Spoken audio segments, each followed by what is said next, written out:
សង្គ្រាមពាណិជ្ជកម្មម្ហូបអាហារត្រូវបានបញ្ចប់ហើយរវាងប្រទេសម៉ាឡេស៊ីនិងប្រទេសថៃ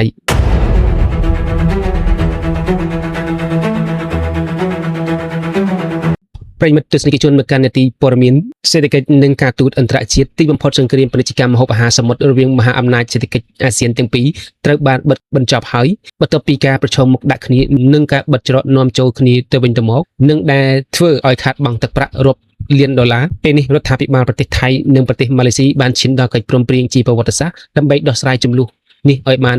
បញ្ចប់ជាស្ថាពរយោងតាមការចុះផ្សាយរបស់សារព័ត៌មានខៅសុតអង់គ្លេសបានរាយការណ៍ថាភាគីទាំងពីរបានយល់ព្រមបើកទីផ្សារនេសាទនិងការនាំចេញគ្រឿងសមុទ្រឡើងវិញយ៉ាងឆាប់រហ័សបំផុតគឺនៅក្នុងរយៈពេលត្រឹមតែ1សប្តាហ៍ខាងមុខនេះប៉ុណ្ណោះរបបកំហុសនៃការផ្សះផ្សានេះមិនមែនកាត់ឡើងដោយចៃដន្យនោះទេប៉ុន្តែវាគឺជាលទ្ធផលនៃការជំនួបកម្ពុជាទ្វេភាគីដោយផ្ទាល់រវាងនាយករដ្ឋមន្ត្រីថៃគឺលោកអនុទានឆាន់វរៈគុលនិងនាយករដ្ឋមន្ត្រីម៉ាឡេស៊ីគឺលោកអានវ៉ាអ៊ីប្រាហ៊ីមដែលបានប្រព្រឹត្តទៅនៅឯទីក្រុងប៊ូត្រាឆាយ៉ាប្រទេសម៉ាឡេស៊ីកិច្ចជំនួបនេះធ្វើឡើងក្នុងកំឡុងពេលដំណើរទស្សនកិច្ចផ្លូវការរយៈពេល2ថ្ងៃរបស់នាយករដ្ឋមន្ត្រីថៃដែលមានគោលដៅចម្បងក្នុងការពង្រឹងចំណងមិត្តភាពទ្វេភាគីឲ្យកាន់តែរឹងមាំក្រោយកិច្ចប្រជុំបិទទ្វារលោកនាយករដ្ឋមន្ត្រីអានវ៉ាប្រាហ៊ីមបានថ្លែងប្រាប់អ្នកកាសែតដោយទឹកមុខញញឹមថាយើងទាំងពីរដោះស្រាយរាល់បញ្ហាដែលនៅសេសសល់ក្នុងវិស័យជលផលនេះរួចរាល់ហើយនឹងអនុវត្តវិធានការបើកច្រកពាណិជ្ជកម្មឡើងវិញក្នុងរង្វង់1សប្តាហ៍ប៉ុណ្ណោះតើចំនួននេះផ្ដើមចេញពីអ្វី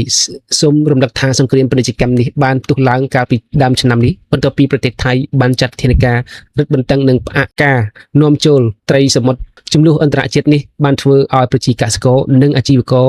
នាំចេញគ្រឿងសមុទ្រនៃប្រទេសទាំងពីររងការត្អូញត្អែនិងខាតបង់យ៉ាងខ្លាំងរហូតដល់តែថ្នាក់ដឹកនាំកម្ពុជាត្រូវចេញមុខដោះស្រាយដោយផ្ទាល់បែបនេះប៉ុន្តែទស្សនកិច្ចមិនមែនដោះស្រាយតែរឿងត្រីនិងបង្គានោះទេមេដឹកនាំទាំងពីរក៏បានព្រមធ្វើឲ្យកិច្ចសហប្រតិបត្តិការសេដ្ឋកិច្ចកាន់តែស៊ីជម្រៅជាងមុនរដ្ឋាភិបាលទាំងពីរបានប្រាជ្ញាពន្លឿនផែនការបង្កើតតំបន់សេដ្ឋកិច្ចពិសេសតាមព្រំដែន Special Border Economic Zone ព្រមទាំងការកែលម្អប្រព័ន្ធដឹកជញ្ជូនឆ្លងកាត់ព្រំដែនជាជាក់ស្ដែងនៅថ្ងៃសុក្រនាយករដ្ឋមន្ត្រីទាំងពីរក្រុង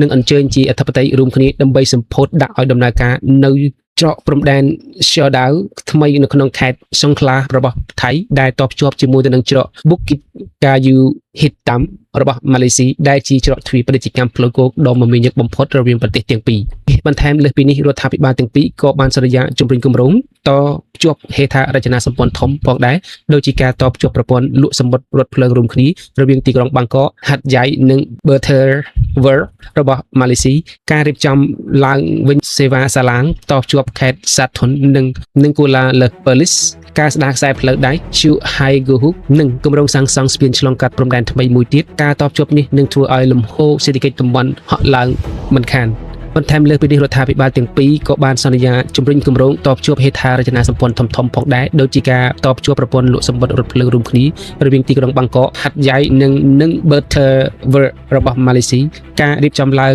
វិញនៅសេវាសាឡាងតភ្ជាប់ខេត្តសាធុននិងគូឡាប៉ឺលីសការស្ដារខ្សែផ្លូវដែកសាំងកៃហ្គូលូនិងគម្រោងសាងសង់ស្ពានឆ្លងកាត់ព្រំដែនថ្មីមួយទៀតការតភ្ជាប់នេះនឹងធ្វើឲ្យលំហូរសេដ្ឋកិច្ចតំបន់ហក់ឡើងខ្លាំងមិនខាន